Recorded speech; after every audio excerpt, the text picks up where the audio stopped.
Bien, on va se lever pour la prédication. Je prie ce matin, Seigneur, pour ce moment de la parole. Seigneur, ta parole ne sort jamais en vain. Elle sort pour nous ouvrir les yeux à certaines réalités. Elle sort pour nous rappeler lorsque nous avons été négligents ici et là. Elle sort pour nous bénir parce qu'elle veut nous mettre sur le chemin où tu veux que nous marchions. Ta parole est précieuse, Seigneur, pour nos vies, pour nous tenir fermes et forts en attendant ton retour. Et nous voulons écouter ta parole avec un cœur bien disposé, Seigneur, et pouvoir obéir à ce que tu nous commandes de faire au nom de Jésus-Christ. Aide-nous à être des auditeurs non oublieux, mais des auditeurs qui reçoivent, qui gardent et qui travaillent pour mettre cette parole en pratique au nom de Jésus. Amen. Nous lisons ensemble plusieurs textes. Le premier, ce n'est pas de longs textes, mais le premier est dans l'épître aux Hébreux. Hébreux chapitre 12, je vais lire le verset 25. Hébreux 12, 25, ça nous dit, gardez-vous de refuser.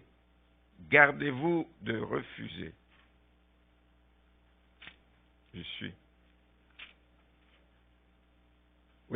Gardez-vous de refuser d'entendre celui qui parle.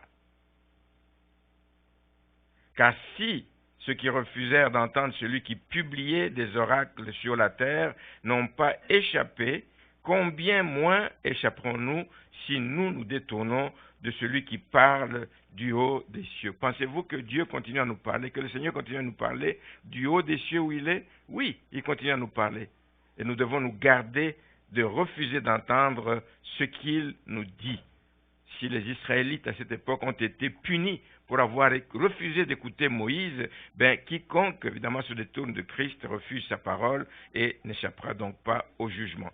Ésaïe 48, le verset 18, nous dit « Oh, si tu étais attentif à mes commandements, ton bien-être serait comme un fleuve, et ton bonheur comme les flots de la mer. » Nous courons derrière le bonheur, nous cherchons le bonheur de tous bords, de tous côtés, mais nous savons où trouver le bonheur. Amen. Nous le savons.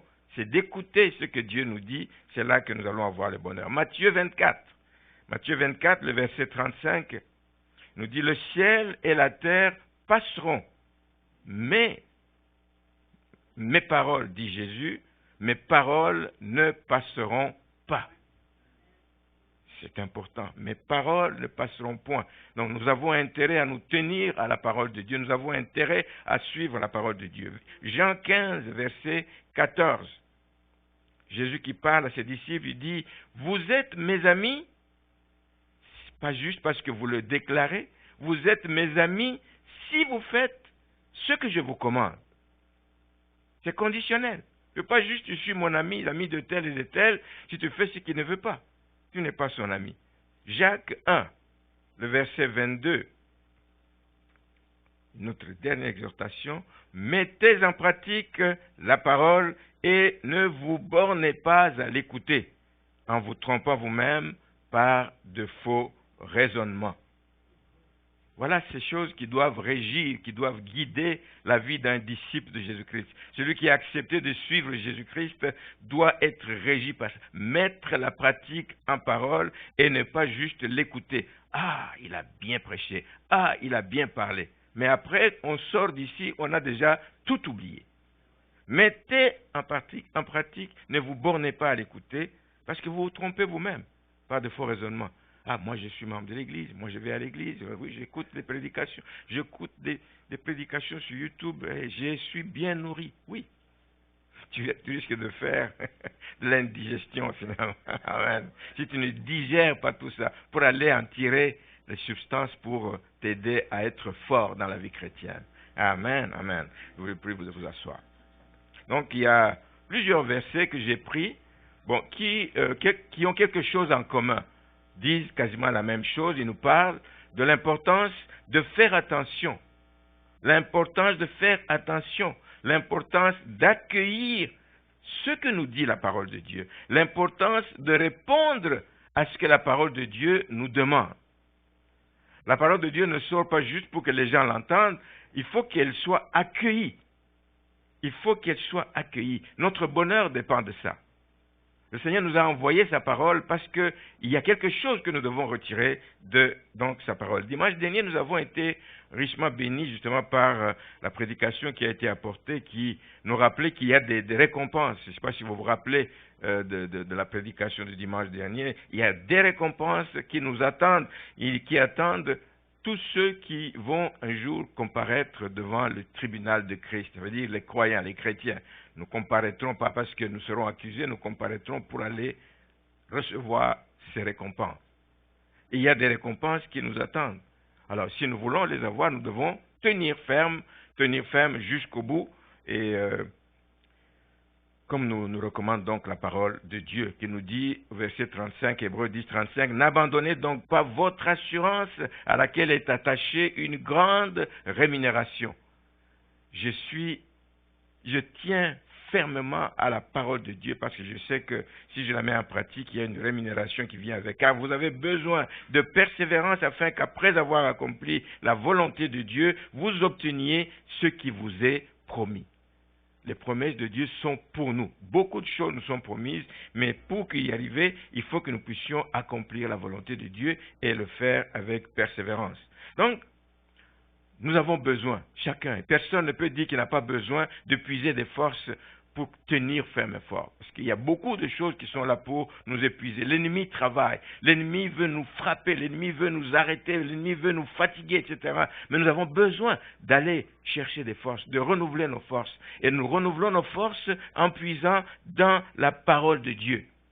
Dans la parole de Dieu. Elle est là pour ça. C'est pour nous enseigner, pour nous convaincre. Elle est là pour nous corriger, elle est là pour nous instruire dans la justice. Elle est là pour que nous puissions devenions des chrétiens accomplis et propres à toute bonne œuvre. Paul disait ça à son fils Timothée, et ça nous concerne nous aussi. Mais la question qui se pose, que je me pose, que je vous pose ce matin, comment répondez-vous à la parole de Dieu? Quand elle est écrite ou quand elle est prêchée, elle vous est adressée. C'est Dieu qui vous parle. Quand quelqu'un vous parle, il attend que vous répondiez. Amen. Comment répondez-vous à la parole de Dieu? Déjà, est-ce que vous y accordez une certaine attention? Ou bien la parole de Dieu, c'est du déjà entendu. Vous savez, quand on parcourt la Bible, on regarde ce qui s'est passé dans la vie de ceux qui nous ont précédés. Dieu a parlé de tout temps. Dieu a parlé tout le temps aux hommes. Dieu s'est adressé aux hommes de plusieurs manières. Mais il y a toujours une diversité de réactions. Les gens ne réagissent pas tous de la même façon. Pensez à Abraham. Quand Dieu a parlé à Abraham, dit, tu quittes ta patrie, tu vas dans un pays que je vais te montrer. Il était bien avec sa famille et tout, il était bien où il était. Quitte ta patrie. Mais pourquoi? Comment? Non. Il a quitté et il est parti sans poser de conditions. Il a bien réagi. Dieu dit, je réagis positivement et je fais ce qu'il me demande de faire. Quand nous voulons toujours avoir des explications, il y a peut-être des explications que nous n'aurons jamais ici-bas. Peut-être le jour que nous serons face à face avec lui, il nous dira pourquoi il a demandé de faire ci ou ça. Mais pour le moment, quand il nous demande quelque chose dans sa parole, il nous demande d'obéir et de répondre positivement. Donc, Dieu lui a dit, vas-y, parce que je ferai de toi une grande nation. Je te donnerai un grand nom. Je te bénirai là où tu vas aller. Ne crois pas que tu vas perdre tout ce que tu étais en train de faire ici. Je te bénirai. Et Dieu l'a fait, parce qu'il a obéi. Mais nous pensons à une personne comme Jonas, que Dieu envoie d'aller à Ninive. Va à Ninive parce que je vais détruire cette ville. La méchanceté de cette ville est montée jusqu'à moi. C'est trop fort. Je vais la détruire. Va leur parler pour qu'ils changent. Va leur parler pour les avertir que le danger qu'ils courent. Mais il est allé, lui, dans une autre direction. Il est parti, mais il est allé dans une direction contraire. Il est allé vers Tarsis, il a pris un bateau, parce qu'il ne voulait pas faire la volonté de Dieu. Il ne voulait pas voir les gens de Ninive se repentir. Est-ce que vous vous rendez compte? Il est serviteur de Dieu. Dieu veut sauver. Dieu ne veut que personne ne se perde. Mais lui, il dit, non, non, non, je te connais. Si je vais prêcher, ces gens vont se repentir. Et s'ils se repentent, tu es un Dieu de compassion, tu vas les pardonner, donc tu vas les sauver. Il ne voulait pas, il est parti dans une direction. Mais on ne peut pas s'opposer à la volonté de Dieu. Amen. Dieu l'a rattrapé et Dieu l'a ramené. Quand on n'obéit pas, Dieu est capable de nous amener de force là où il veut. Donc, nous ne devons pas obéir à la parole de Dieu quand ce qu'il nous demande nous arrange. Il y a des choses qui ne nous arrangent pas. Ça n'arrangeait peut-être pas Abraham de quitter, et certainement pas. Il quitte sa famille, il laisse ses amis d'enfance, il laisse ses voisins, il laisse ses biens et tout et tout. Tu quittes et tu pars vers l'inconnu. Ça ne l'arrangeait pas. On n'obéit pas à la parole de Dieu lorsque ça nous arrange seulement. On obéit, point final. On obéit tout court. L'ange Gabriel, quand il est apparu à Marie, la mère de Jésus. Quand il est apparu, il lui dit, tu deviendras enceinte, et le Saint-Esprit te couvrira, etc. Tu vas devenir enceinte. Comment ça va se faire, etc. Il dit non, tu n'as pas besoin de connaître un homme, etc. Le Saint-Esprit fera le travail, etc. Et elle, cette femme, s'est soumise. Il s'est soumise, il dit, qu'il me soit fait selon ta parole, parce qu'il savait que c'était la volonté du Très-Haut. Se soumettre comme Marie, ce n'est pas évident. Et ce matin, je voudrais justement m'attarder à trois autres réactions qu'on trouve dans la Bible, et je vais aller un peu plus en détail là-dedans, pour montrer que personne ne doit minimiser ce que Dieu nous demande. Personne ne doit minimiser la parole de Dieu. Elle est sérieuse, la parole, ce qu'elle nous demande de faire, etc. Qu'on reçoive la parole de Dieu à travers une exhortation. Un frère, une sœur, ou dans l'église, on a fait une exhortation de 10 minutes. On ne doit pas minimiser cette parole, parce que c'est la parole de Dieu. Qu'elle vienne parce que Dieu t'a parlé dans une vision ou que tu as entendu une voix audible. Il y a des gens qui ont déjà entendu d'une voix audible, ils regardent autour, il n'y a personne. Dieu parle, tantôt d'une manière, tantôt d'une autre. Il peut parler aussi à travers, et il parle à travers une prédication, ou alors pendant que tu fais ta méditation personnelle. Quand tu es en train de lire une partie de la parole de Dieu, tu es en train de lire le message que Dieu te donne. Dieu est en train de te parler. Voyons d'abord la réaction de Adam et Ève. Et leur réaction intervient juste après qu'ils ont péché. Quand Dieu lui parle, comment est-ce qu'il a réagi? Vous savez, c'est dans Genèse au chapitre 3, le verset 8. Alors ils entendirent, lui et sa femme, ils entendirent la voix de l'Éternel Dieu qui parcourait le jardin vers le soir, et l'homme et sa femme se cachèrent loin de la face de l'Éternel Dieu, au milieu des arbres du jardin.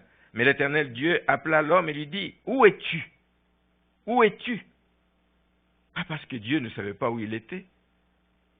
Mais il répondit, « J'ai entendu ta voix dans le jardin. » Le « où es-tu » c'est un peu comme « qu'as-tu fait » ? Où es-tu? Pourquoi tu te caches? J'ai entendu ta voix dans le jardin et j'ai eu peur. Dieu ne nous parle pas pour nous faire peur. Dieu nous parle parce qu'il a des choses à nous dire. Amen. Ça peut être des avertissements, ça peut être une parole d'encouragement, ça peut être une bénédiction qu'il veut nous communiquer. Mais Dieu ne nous parle pas pour nous faire peur. J'ai entendu ta voix dans le jardin et j'ai eu peur parce que je suis nu et je me suis caché. Il a entendu la voix de Dieu. C'est une voix qui lui était habituelle. Il l'entendait, Dieu parlait, Dieu communiquait avec Adam et Ève pendant tout ce temps qu'ils étaient dans le jardin d'Éden. Ils avaient l'habitude d'entendre auparavant la même voix, mais cette fois-ci, ils ont entendu, en plus de la voix de Dieu, ils ont entendu une autre voix, celle de l'ennemi, celle du séducteur, et qui les a séduits. Ils ont écouté la voix de l'ennemi, et l'ennemi les a séduits. Et du coup, ils savaient qu'ils avaient désobéi à ce que Dieu leur avait commandé. Dieu leur avait donné un ordre. Vous mangerez de tous les arbres, mais pas de cet arbre, etc., au milieu du jardin. Donc, ils savaient qu'ils avaient désobéi à l'ordre de Dieu. Ils le savaient. Leur conscience les accusait. Leur conscience était troublée. Leur conscience les accusait et ils ont cru bon de se cacher. Ça ne change rien. Tu peux te cacher, mais ta conscience va continuer à t'accuser. le jour, la nuit, tu peux aller dans un trou, ta conscience te suit partout où tu es, ta conscience continue à te parler. Et la Bible nous dit dans le livre de Job 34, verset 22, qu'il n'y a ni ténèbres, ni ombre de la mort, où puissent se cacher ceux qui commettent l'iniquité. Il n'y en a pas. Où est-ce que tu vas aller pour te cacher loin de la face de Dieu? David l'a dit dans le psaume 139, où irai-je loin de ton esprit? Où irai-je? Où fuirai-je loin de ta face? Impossible. Dieu te voit partout où tu es. Dieu te voit dans tout ce que tu fais. Dieu te voit dans toutes les manigances. Dieu te voit partout. Il nous suit pas à pas. Les ténèbres ne l'empêchent pas de voir où tu es. Donc il n'y a rien que tu puisses faire croyant que tu es épargné donc d'être vu par Dieu. Alors la bonne réaction, à mon sens, c'est de ne pas fuir. Quand Dieu te parle, c'est qu'il te veut du bien. Il veut peut-être te ramener sur le droit chemin. Il te parle, la bonne réaction, c'est de ne pas fuir, c'est de ne pas se cacher. Mais malheureusement, aujourd'hui encore, malgré tout ce que la Bible nous enseigne, il y a des gens qui se laissent séduire par l'ennemi de nos âmes. Ils continuent à faire des dégâts, ils continuent à parler, ils continuent à induire des gens en erreur, toujours avec la même méthode. Quand il a parlé à Adam et Ève, il dit, Dieu a-t-il réellement dit? Encore aujourd'hui, quand vous lisez la parole de Dieu, vous dites, est-ce que c'est vraiment ce que Dieu veut dire? Mais c'est clair.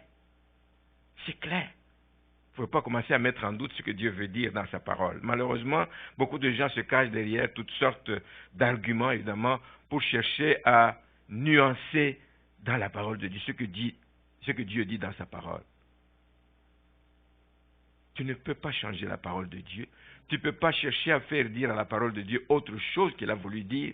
Mais il y a des gens qui jouent à ce jeu-là, amen, et qui partent de ces faussetés pour créer des sectes, des groupes, etc., parce qu'ils font dire autre chose. Mais c'est malheureux, c'est toujours malheureux, c'est l'œuvre de l'ennemi. On ne peut pas se cacher derrière ça pour faire dire d'autres choses que Dieu veut dire.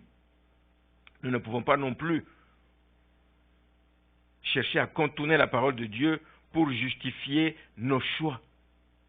Puisque je veux faire ça, bon, je vais dire que voici ce que dit tel verset. Non, tu ne peux pas. Le verset est clair, ne cherche pas à tordre les Écritures pour lui faire dire ce que les Écritures ne disent pas pour justifier ton mauvais comportement. Nous ne pouvons pas interpréter la parole de Dieu selon nos propres désirs. Nous devons faire attention, bien-aimés, pour ne pas faire dire à la parole ce que Dieu n'a pas voulu nous dire. Parce que c'est un risque que nous prendrions à ce moment-là, sachant que nous devrons un jour rendre compte à Dieu.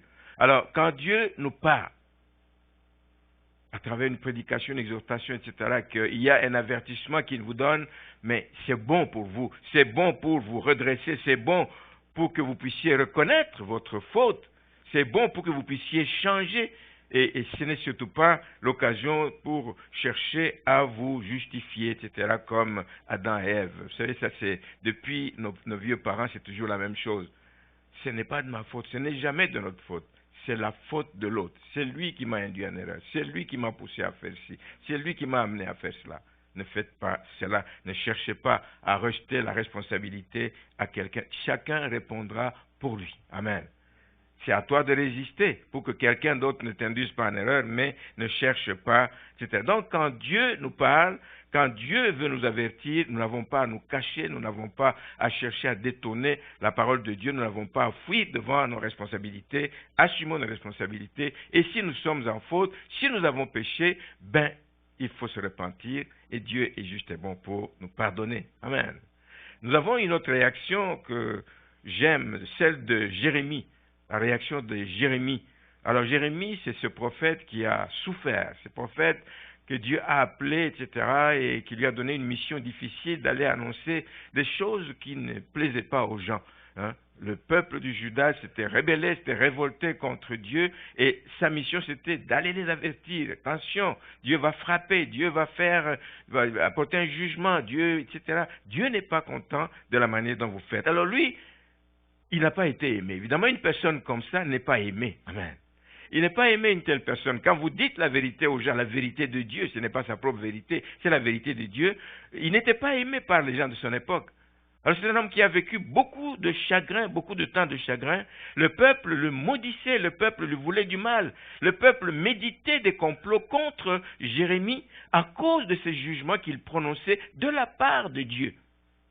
Il prononçait des jugements sur Juda de la part de l'Éternel. Et le peuple en voulait à Juda. Voici ce qu'il dit dans Jérémie chapitre 15, le verset 10. Il exprime son chagrin, il dit « Malheur à moi, ma mère ». C'est fort. « Malheur à moi, ma mère, de ce que tu m'as fait naître, homme de disputes et de querelles pour tout le pays. Je n'emprunte ni ne prête. » Ça veut dire je ne dois rien à personne. Je ne suis débiteur de personne pour qu'on me traite comme on me traite, tout comme je ne suis pas quelqu'un qui prête et qui fait beaucoup de pression sur les gens. Non, je ne dois rien à personne. Je n'emprunte ni ne prête. Et cependant, tous me maudissent. Tous. Qu'ai-je fait? Pourquoi est-ce que je mérite ça? Voici une situation dans laquelle il se trouve parce qu'il est en train d'accomplir la mission que Dieu lui a confiée. Il va arriver que toi aussi, tu as une mission à accomplir que le Seigneur te confie, où tu vas être mal compris, où tu vas être jugé, tu vas même être maltraité des fois, parce que tu es en train d'accomplir la mission que Dieu t'a demandé d'accomplir. Mais dans les versets qui suivent le chapitre 15 de Jérémie, Dieu a vu l'état dans lequel, et Dieu ne nous laisse jamais, il ne veut pas nous voir sombrer. Il voit quand nous vivons un temps difficile, il viendra nous parler, il viendra à notre rencontre, il viendra nous relever, il viendra nous dire des paroles pour nous relever. Dieu a pris le temps, si vous lisez la suite des versets 11, etc., Dieu a pris le temps de rassurer Jérémie. Il dit que Jérémie, ne t'inquiète pas, tu seras bien traité. Lorsque j'ai permis que des envahisseurs arrivent dans le pays de Juda, lorsque les envahisseurs viendront, tu seras bien traité. Tu seras même traité avec égard. Ne t'inquiète pas de tout ce qui arrive. Jérémie est bien accueilli. Et c'est bon d'entendre la voix de Dieu qui te dit, t'inquiète pas, la situation va mal, mais je suis en contrôle. Amen. Mon temps arrive où je vais intervenir. Sache que je ne t'ai pas abandonné. C'est bon de l'entendre, ça te relève, ça te donne la force de continuer à servir le Seigneur. Donc, Jérémie a bien accueilli les paroles de Dieu, mais avec vraiment une bonne disposition de cœur. Ça n'avait rien changé au sentiment qu'il éprouvait, au sentiment que les gens lui en voulaient, etc., tout ce chagrin que ça lui apportait. Ça n'avait rien changé jusque-là. Mais il a bien accueilli. Il dit ceci au verset 16 de Jérémie 15, il dit « J'ai recueilli ta parole ». J'aimais cette image de recueillir, c'est comme dans un « je recueille tout pour que rien ne se perde ». Je recueille à un endroit sûr. J'ai recueilli tes paroles et elles sont vraiment entrées et je les ai dévorées, dit-il. Tes paroles ont fait la joie et l'allégresse de mon cœur, car ton nom est invoqué sur moi, Éternel, Dieu des armées. Bien-aimés, voyez-vous ce que ça peut faire? Tu passes par un temps difficile. Tu as 1001 questions qui durent sans réponse. Mais quand tu lis la parole de Dieu, comment tu l'accueilles? Est-ce que tu la recueilles? Ou tu la lis, tu dis, c'est du déjà entendu. Lui dit, j'ai recueilli ta parole.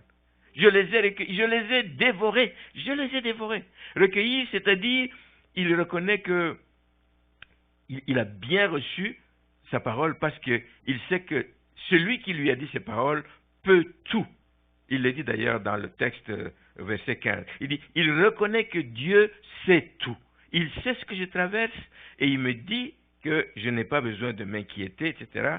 Et Dieu, donc, sait tout. On ne voit pas commencer à négocier avec Dieu. Il dit, oui, mais d'accord, tu sais tout, mais moi, ça ne change rien à ma situation. Il n'est pas en train de négocier avec Dieu. Il dit, je recueille tes paroles. Je sais qu'elles sont bienfaisantes. Elles sont pour moi et vont finir par me faire du bien. Il recueille ses paroles. Il ne négocie pas avec Dieu pour qui ne comprend pas, croyant que Dieu ne comprend pas ces circonstances. Non, Dieu comprend les circonstances difficiles. Il ne négocie pas non plus avec Dieu pour que Dieu dise, oh, écoute, change ma situation. Ne me dis pas seulement que je vais avoir une bonne vie, je vais être bien traité par les envahisseurs, mais aujourd'hui, j'ai besoin de voir quelque chose. Il ne demande rien de tout ça. Il ne demande pas Dieu que Dieu le déroge par rapport à sa situation, que Dieu le décharge de la mission qu'il avait dit. C'est trop, trouve-toi maintenant un autre prophète. Moi, j'en ai déjà fait trop et puis j'ai beaucoup souffert. Ce n'est pas ça que Jérémie demande à Dieu. Il recueille les paroles de Dieu parce qu'il comprend que Dieu est souverain. Dieu est souverain. Le jour où toi et moi, nous comprenons que Dieu est souverain, beaucoup de choses vont changer dans nos vies par rapport aux réactions. Dieu est souverain.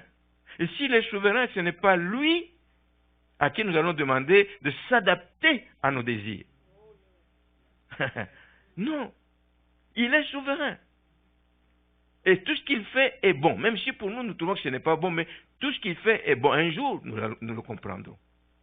Dieu est souverain. Ce n'est pas à lui de s'adapter à nos désirs, mais c'est à nous de nous conformer à sa volonté. Nous l'avons chanté. J'ai noté ici les paroles de ce chant qui dit « Nous voulons faire ta volonté ». Est-ce que réellement nous voulons faire sa volonté? Même quand ça va contre notre intérêt, même quand ça va contre notre gré, même quand ça va contre notre propre désir, est-ce que nous voulons réellement faire la volonté de Dieu? Il est souverain. C'est l'attitude que nous devons adopter pour accueillir la parole de Dieu. Nous voulons faire ta volonté, celle que tu exprimes dans ta parole. Donc il dit, je les ai recueillis, tes paroles, je les ai dévorées, toutes, sous-entendu. Je n'ai pas commencé à trier là-dedans et dire, ça je prends, ça je ne prends pas, ça je jette. Je les ai dévorées comme tu me les as envoyées, parce que je sais qu'elles me feront du bien. Voilà l'attitude de quelqu'un qui a faim et soif de la parole de Dieu. Il dévore tout. Il ne commence pas à trier, ça me convient, ça ne me convient pas. Il n'a rien négligé de ce que Dieu lui a dit. Amen. Et ceci ne fait que confirmer la vérité qui veut que l'homme vivra de tout ce qui sort de la bouche de Dieu. Tout ce qui sort de la bouche de Dieu, c'est pour nous, c'est pour que ça nous aide donc à marcher dans notre vie ici-bas. Alors nous devons, bien aimés, rien prendre à la légère, rien.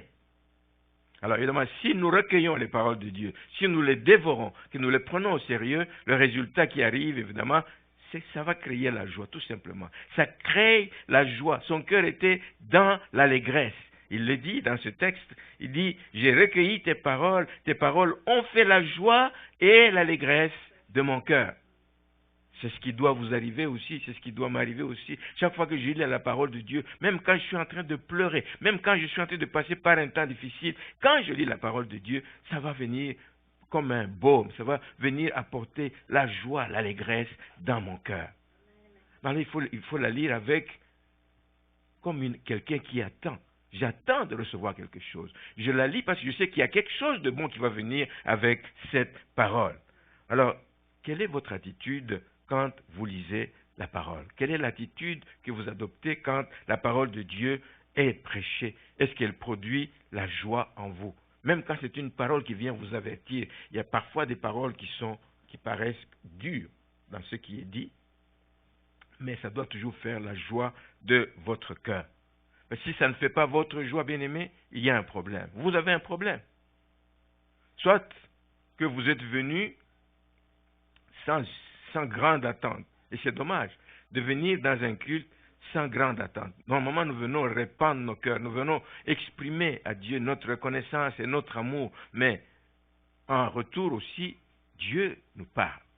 Je viens toujours à l'église avec des attentes. Dieu peut me parler à travers la louange. Dieu peut me parler à travers la prière d'un frère, d'une sœur dans l'église. Dieu peut me parler. Je viens toujours avec des attentes. Venez à l'église avec des attentes.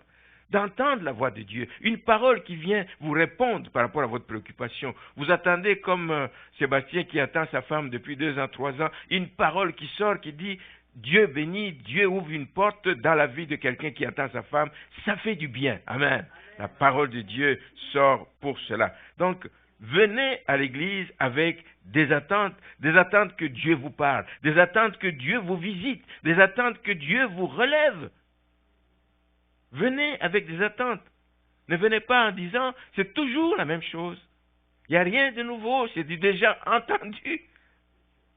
C'est du réchauffé.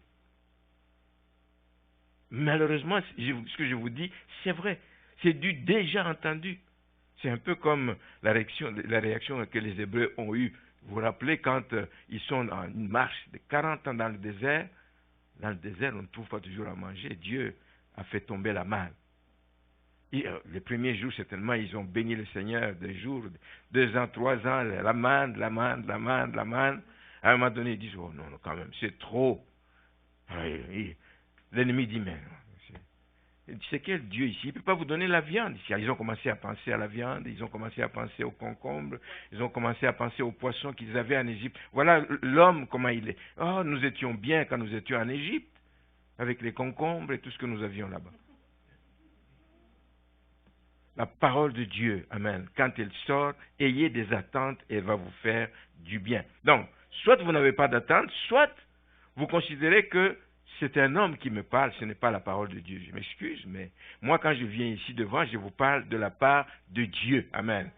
Et je m'efforce de vous parler en me basant toujours sur les textes de la parole de Dieu. Parce que je peux aussi créer ma pensée à moi, une pensée à moi, où je mélange la parole de Dieu avec d'autres choses et venir vous parler. Il suffit que je parle bien, que je présente bien la chose. Beaucoup de gens vont suivre. Non. Bien aimés, nous devons nous assurer que ce qui nous est prêché, c'est la parole. Et quand c'est la parole, c'est ça qui doit faire notre joie. Amen. Donc, si vous ne croyez pas que c'est la parole de Dieu, vous n'aurez pas la joie. La troisième possibilité, c'est que, alors, votre foi est refroidie. Il faut la réchauffer. Alors, votre foi est refroidie. Elle est refroidie souvent par des problèmes. Quand on a vécu beaucoup de problèmes dans la vie, etc., la foi diminue, etc. Vous traversez des problèmes, vous dites c'est sans fin. À quand la fin de ces situations? On voit dans la Bible, par exemple, des personnes qui ont été découragées, qui sont sur le point de glisser.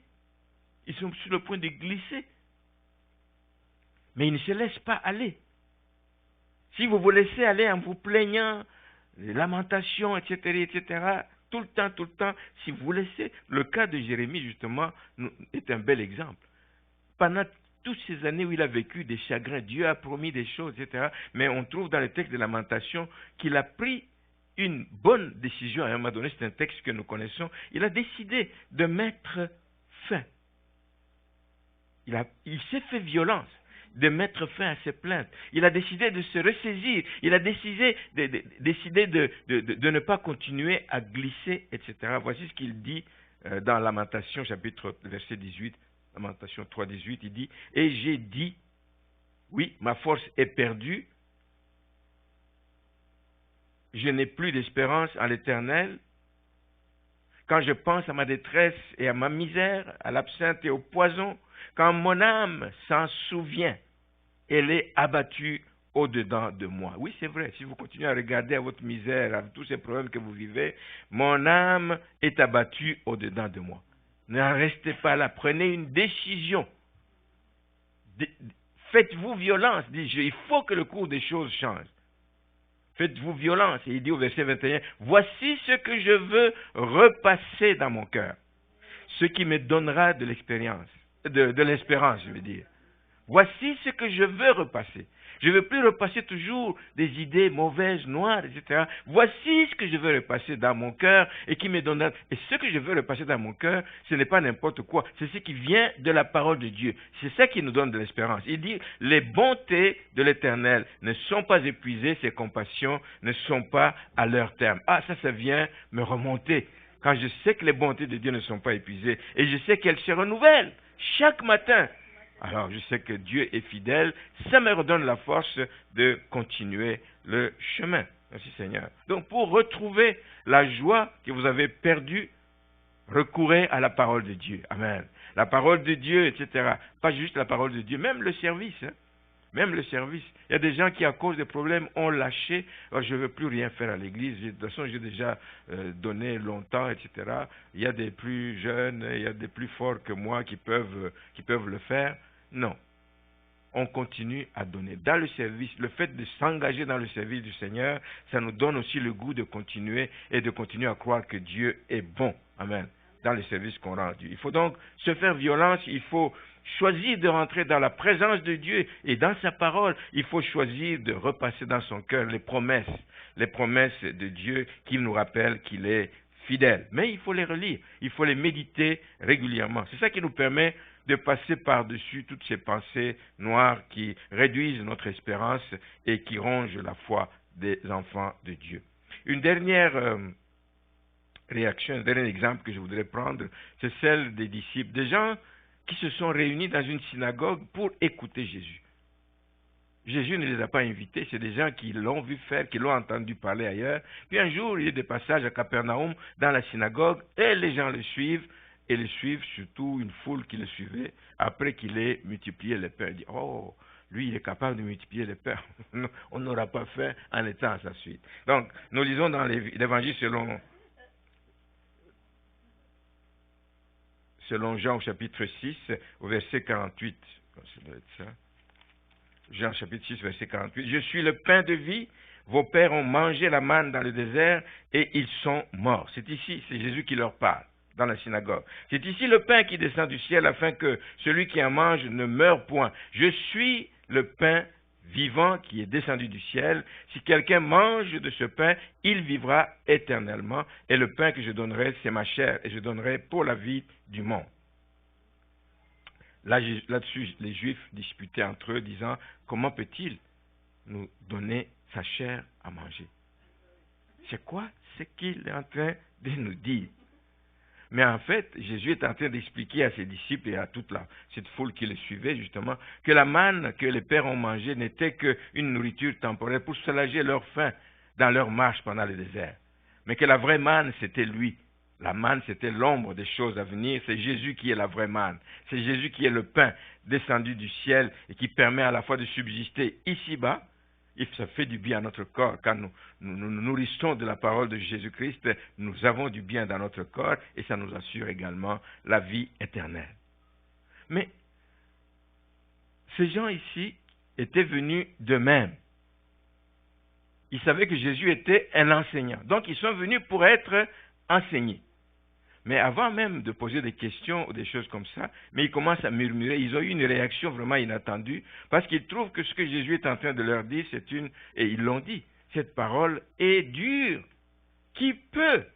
Personne n'est capable d'écouter une telle parole. Je commence à demander aux gens d'être, comment on les appelle les gens qui mangent la chair humaine? Des cannibales. Celui qui mange. Cette parole est dure. On n'a jamais entendu des choses comme ça. C'est quoi ça? C'est quoi ça? C'était une raison pour plusieurs de ne plus suivre Jésus. C'était une raison de ne plus suivre. Et leur réaction ressemble à une attitude qu'on rencontre aujourd'hui encore dans l'Église de façon générale. Il va y avoir des messages qui vont passer difficilement. Parce qu'on trouve que c'est exagéré, c'est pas possible de supporter. On ne peut pas continuer à nous enseigner toujours des il faut. C'est exagéré, ou c'est dépassé, ou... Pasteur, ça, ce n'est plus de notre temps. Je ne sais pas c'est quoi les pages que nous devons détruire, déchirer dans la Bible, qui sont du temps passé, mais tout est longtemps derrière nous. Donc, mais ça reste actuel, cette parole. Donc, il s'agit d'une mauvaise réaction, tout simplement. Réagir comme ça en disant que cette parole est dure et que c'est dépassé, c'est une mauvaise réaction. Si quelqu'un a cette tendance, c'est mauvais de rester dans cette tendance parce que ça peut vous amener à quitter une église. Je veux bien que vous quittiez une église parce que vous vous rendez compte qu'on ne prêche pas la vérité, une raison valable pour quitter l'église. Ah oui, c'est une raison valable pour quitter l'église. Personne ne vous en voudra pour cela. Mais quand on prêche la vérité et que vous n'aimez pas cette vérité, vous trouvez que c'est dur, c'est exagéré, non, ce n'est pas une bonne attitude. Mais ici, on voit plusieurs qui ont décidé de se retirer, de ne plus continuer avec Jésus-Christ. Alors, leur réaction est justifiée comment? Souvent, quand des gens réagissent comme ça, que c'est difficile, que c'est dépassé, que c'est exagéré, c'est tout simplement parce que la parole les interpelle sur la nécessité d'abandonner les mauvaises voies dans lesquelles ils marchent. Quand la parole vient toucher du doigt les bobos, des choses qu'ils font en cachette. Là, il dit, non, c'est trop fort ça. C'est ça qui font qu'ils quittent. C'est quand la parole va vous sortir de votre confort. Moi, je suis habitué à entendre la parole où Dieu bénit, Dieu élève. C'est vrai, Dieu fait toutes ces choses. La destinée, nous l'avons aussi, cette destinée. Mais Dieu veut nous interpeller. Dieu parfois veut nous sortir d'une situation dans laquelle nous sommes restés longtemps confortables. Nous nous sommes fait déjà une vie à notre façon, etc. Ou des idées qu'on a reçues dans notre vie antérieure. Vous savez, nous avons des backgrounds différents. Il y a des gens qui sont nés, qui ont grandi dans l'église évangélique ou pentecôtiste. Mais il y a d'autres qui sont passés par d'autres types de religions avant. Après avoir été musulmans, on a reçu des choses là-bas avec lesquelles on a grandi. Et quand vous entendez des choses qui viennent vous bousculer là-dedans, vous dites, non, c'est quoi cette parole? Mais je vais donner l'exemple de l'église catholique. Moi j'ai grandi dans l'église catholique, il y a beaucoup de choses qui choquaient au début quand j'entendais la prière adressée aux saints, le culte que l'on fait aux morts, etc. La prière à la Vierge. Ça choque quand tu enseignes ça à quelqu'un qui vient de l'église catholique. Et c'est peut-être là le vrai problème. Si ça arrive, bien-aimé, c'est parce que les gens n'ont pas de fondement solide. Nous n'avons pas tous eu cette grâce, et je le reconnais que ce n'est pas toujours quelque chose qui a été fait. Nous l'avons fait dernièrement dans cette église où nous avons fait venir tout le monde. Tout le monde est venu, on a donné un enseignement pendant quelques semaines ici sur les fondements, les bases de la vie chrétienne. C'est important que nous les ayons toutes, parce que si on n'a pas ces bases, c'est très très difficile autrement. Donc, les gens peuvent quitter l'église, évidemment, parce que simplement ils n'ont pas ces véritables fondements sur lesquels leur vie doit être bâtie. Mais ceci ne doit pas nous amener à avoir peur dans l'église de prêcher la vérité, d'enseigner la vérité. Nous ne devons pas, parce que nous voulons pas choquer les gens, altérer la vérité, adoucir la parole. Non. Nous dirons la vérité, etc. Nous ne pouvons pas non plus faire de l'enseignement sur mesure. Dans cette église, on n'aime pas entendre ça, donc c'est banni là. Ces pages de la Bible, on colle dessus, etc. On ne lira jamais ces pages dans la Bible. Non, toute la Bible doit être prêchée dans son entièreté dans notre église. Amen. Alors, si vous avez rejoint l'église pour des besoins égoïstes, c'est-à-dire vous n'êtes pas poussé vraiment par le désir de suivre Christ, vous allez peut-être quitter quand vous allez entendre certaines choses. Vous allez peut-être quitter, mais c'est pour des raisons égoïstes tout simplement. Il y a des gens qui viennent pour toutes sortes de raisons dans une église. On a prié pour eux, ils obtiennent la guérison, ils disent, là, on prie pour des malades, et les malades sont guéris, il vient. Mais il vient juste pour ça. Et les jours où on enseigne sur autre chose, là, qui ne fait pas son affaire, il dit, non, je ne pensais pas que c'était comme ça ici aussi. Il s'en va. Et il va faire d'église en église des gens instables, je ne souhaite à personne. C'est pour ça que les fondements de la vie chrétienne doivent être la base sur laquelle nous bâtissons. Ce que j'aime et qui m'encourage, c'est que quand on voit l'attitude de cette foule qui a quitté Jésus parce qu'il disait des choses dures dans leur sens, à leur esprit, Jésus n'a pas dit « Oh, revenez, je vais changer ». Non. Pourtant, il est venu pour les brebis égarées. Mais lui, il ne va pas garder les brebis forcés de rester là s'ils ne veulent pas rester. Les rebelles seront toujours rebelles, on connaît leur sort. Donc Jésus n'a rien changé à son message, et il n'a pas promis non plus de le changer pour garder les gens. Il savait que la plupart d'entre eux le suivaient pour le pain. Il l'a dit d'ailleurs, il leur a dit, c'est que vous êtes venus, monsieur, parce que vous avez mangé du pain. C'est ça qui vous attire à moi, c'est tout. Alors ces gens-là peuvent forcément partir. Je vais terminer en vous disant que nous rendrons tous compte, bien-aimés, de l'attitude que nous aurons affichée vis-à-vis de la parole de Dieu. Nous rendrons compte. Tu as entendu la parole, tu as reçu des prédications, mais il y a des sujets sur lesquels tu es resté inchangé. Tu dis, ça ne me concerne pas. Le reste, je veux bien, mais pas ça. Nous rendrons compte à Dieu. Et dans notre église, nous vous encourageons juste à accueillir l'ensemble de la pensée de Dieu. Il faut l'accueillir et nous allons continuer à l'annoncer avec beaucoup de courage et nous allons continuer à l'annoncer en toute la liberté, même si ça peut paraître dur. C'est le but que nous poursuivons, c'est que vous grandissiez dans les voies de Dieu. C'est nous qui avons accepté de suivre Jésus. Nous avons accepté de le suivre comme le bon berger. Nous savons que lui nous promet de nous conduire dans les verts pâturages. Là où il nous conduit, c'est toujours bon pour nous et acceptons qu'il nous reprenne partout où il nous conduit si jamais nous ne sommes pas sur les valeurs qu'il veut que nous puissions acquérir. Donc sa parole ne vient jamais pour nous faire peur, non, bien-aimés. Sa parole vient pour parler à notre conscience. Sa parole vient nous amener à changer. Sa parole vient nous redresser si jamais nous nous sommes écartés du droit chemin. La parole de Dieu, elle est là, elle est utile parce qu'elle nous accompagne. Si nous n'avions pas la parole de Dieu, nous aurions marché dans toutes sortes de chemins, mais elle est là comme une lampe à nos pieds, une lumière sur notre sentier. Et elle nous accompagne dans notre cheminement. Elle vient pour nous éclairer, elle vient pour nous encourager. Oui, nous allons rencontrer des choses difficiles, mais la parole de Dieu est là pour nous encourager. Alors c'est à nous de bien l'accueillir. C'est à nous de l'intérioriser et elle va faire le travail pour lequel elle a été envoyée. Nous pouvons aller puiser toutes les forces dont nous avons besoin dans la parole de Dieu. Et si nous le faisons, Dieu sera glorifié parce que notre vie va être changée. Amen. Amen. Gloire à Dieu.